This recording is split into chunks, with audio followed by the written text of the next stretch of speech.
Howdy. Do it look alright? This is my second start. I forgot to put my wind muff on, and it's pretty breezy. I knew the sound wouldn't be any good. I'm at Patterson Park. The walk around the park is a measured half mile. So I walk that twice and I get my mile in. I try to walk a mile every other day. And I enjoy it. I used to wear my headphones with my phone playing music, and that was okay. I enjoyed that. But lately I've also enjoyed just wandering with my thoughts and letting those take me places, remind me of things I need to do, that sort of thing. In my first video, I covered basically the different places where me and my family have lived for my whole life. And I was thinking, after I finished that video, thinking about the stories, the adventures that I had when we lived in that little two-story house. I have a couple of very vague memories. One of sitting on the bottom step of the stairs going up to the bedrooms and looking into the living room, but I don't really have any image in mind of what was in the living room. I just have a sense of sitting there on that step. And the other one is standing right outside the front door, looking out into the yard. And again, I have no image of what I was seeing or what was out in the yard, just an image of me, or a feeling of me standing there. The other memories I have of that are memories that were relayed to me from my folks and neighbors of that time that told me stories of some of the misadventures I got into. Our neighbors to the immediate west were the Albritons. And apparently it was not uncommon for me to wander over into their yard to play. And they didn't mind. It was a real friendly neighborhood. Everybody knew everybody. It was a different time then. People did a lot of visiting back and forth. There wasn't any television. There weren't any televisions close enough to Fort Meade for anyone to watch TV. There was just not a broadcast available. So nobody had a TV. It wasn't practical. There was a lot of visiting around. It was real common when I was growing up. And I enjoyed that. I kind of miss that in a lot of ways too. But one afternoon, I think I had wandered over into the Albritons, and I was climbing a tree. This is related to me by Mr. Albritton and corroborated by my mother. But I climbed up into the tree a little ways, and then I don't know if I got scared or what, but anyway, I was climbing back down. And one thing I didn't notice was a broken off stub of a limb that went up the leg of my shorts as I was climbing down. And when my shorts got entangled on that stub of a limb, it broke my grip on the tree, and I was left hanging by my shorts. Mr. Albritton said he heard all kind of commotion outside. I guess he assumed it was me. It's not uncommon for me to be over there. So he went out his back door to see what was going on and saw me hanging in the tree. I was about chest high to him. I wasn't very high into the tree. So he lifted me up off of that snag, set me down and told me to be careful climbing. And he said I ran on back home. As I say, my mom corroborated that story of me being caught in the tree. Another occasion that my mom related to me, and Mr. Albritton, corroborated. In his backyard, they had a kitchen septic tank. In other words, the kitchen sink drained into a septic tank that was separate from the regular sewer septic. The house they lived in was built probably in the 20s, and I'm not sure if the Fort Meade city sewer system ran that far. So there may not have been public sewer available, and they may have had a separate septic tank. But it was common in that time to have a separate tank for the kitchen, because in washing dishes you get grease and all kind of stuff. It's not good for a regular septic tank, so if you put it in a separate tank, you don't mess up the primary septic tank. But apparently he was having some kind of difficulty with that, so he had taken the lid off and put a board across the top of it. And apparently he had gone inside to get a tool or something, I don't know. And I wandered over, and the board across the top must have been a challenge to me, because I tried to walk the board, and I got about halfway across and fell in. He heard the splash and came running outside. I guess he figured it was me, but he went out onto the board and reached down and pulled me out and made sure I was okay, and then walked me home and told my mom what had happened. She said she gave me about 3 baths, and she could not get the smell out of my hair. She said she washed my hair. This is after she'd already bathed me 3 times. She washed my hair with laundry detergent, Tide. She said she washed my hair with Tide 3 times and still could not get the smell out.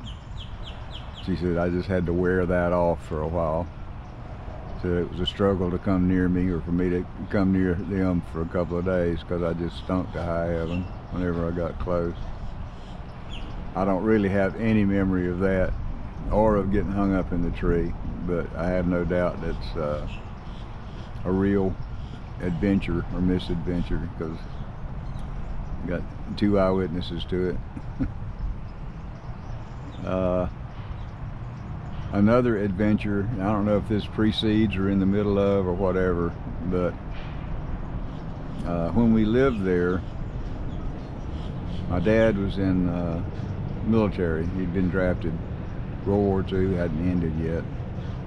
I was born in 45, and he was drafted right before I was born. So when we were there, he was in basic and infantry school, and after infantry school, he was his unit was waiting for assignment to Europe when the war ended. He got an early discharge because he had 3 kids at home.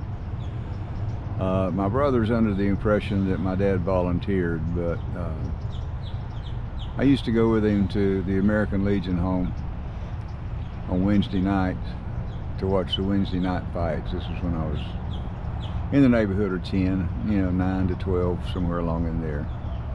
And every Wednesday night, Gillette sponsored a round of fights. There were like 2 or 3 fights, I don't remember now. But he started with the lower weight classes and ended up with either a welterweight or heavyweight. And the game at the Legion was to score the rounds. And then there was a small bet or pool for whoever got closest to the referee scores, or the official scores at ringside, for each round and for the fight overall. So I used to enjoy trying to score the rounds myself. I don't think I was any good at it, but I enjoyed it. But in that, I remember my dad talking to the other Legion members about being drafted. He never said he had volunteered, but he did say drafted. He mentioned that several times. So,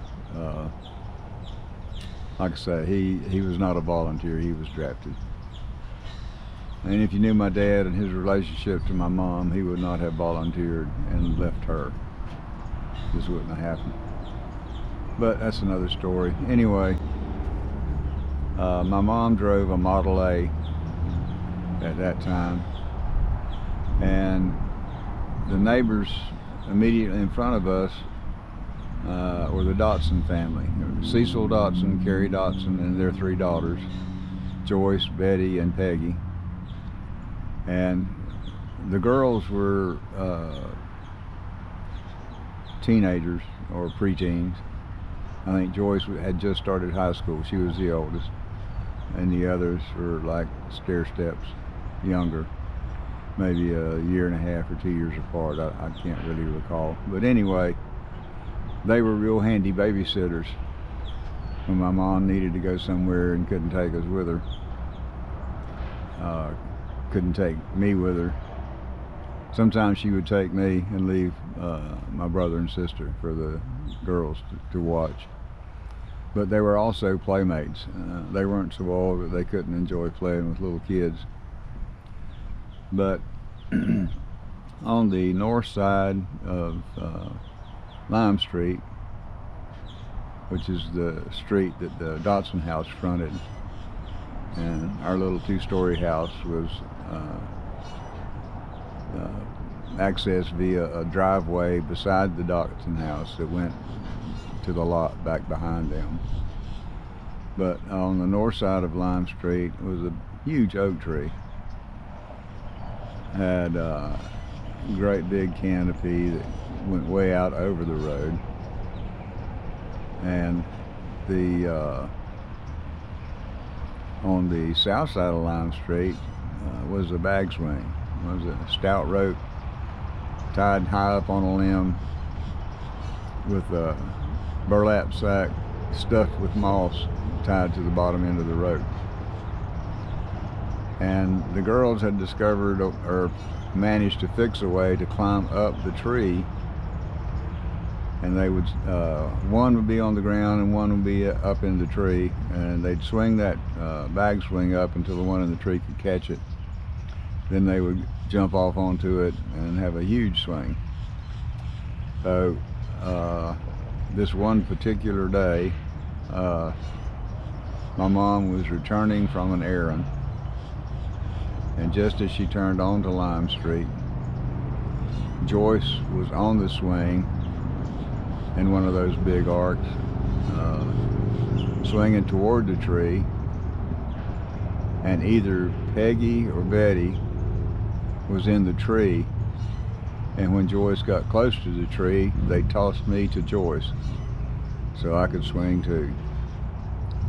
My mom said she nearly had a heart attack when she turned the corner, and she pulled up and stopped in front of their house on Lime Street, got out and gave the girls a good talking to, and put me in the car and took me the rest of the way home.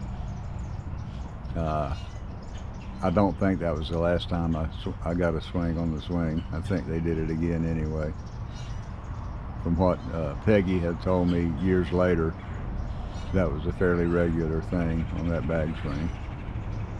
I don't know if I got thrown from the tree again, but I did get rides on the swing with one of the girls.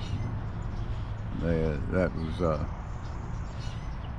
evidently a lot of fun. Obviously I didn't protest about it. I just went along for the ride. But those memories, like I say, they're not actual memories that I have. They're just stories I've been told. And it sounds like something I would do. Sounds like fun that I would enjoy.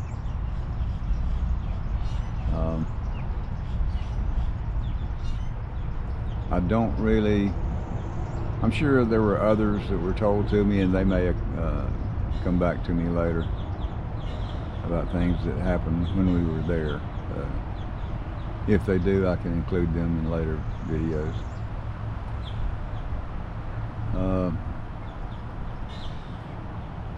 That's probably enough for now. That's memories from the two-story house. Or maybe I should say tales from the two-story house, since I really don't have any memories. But that'll do for now.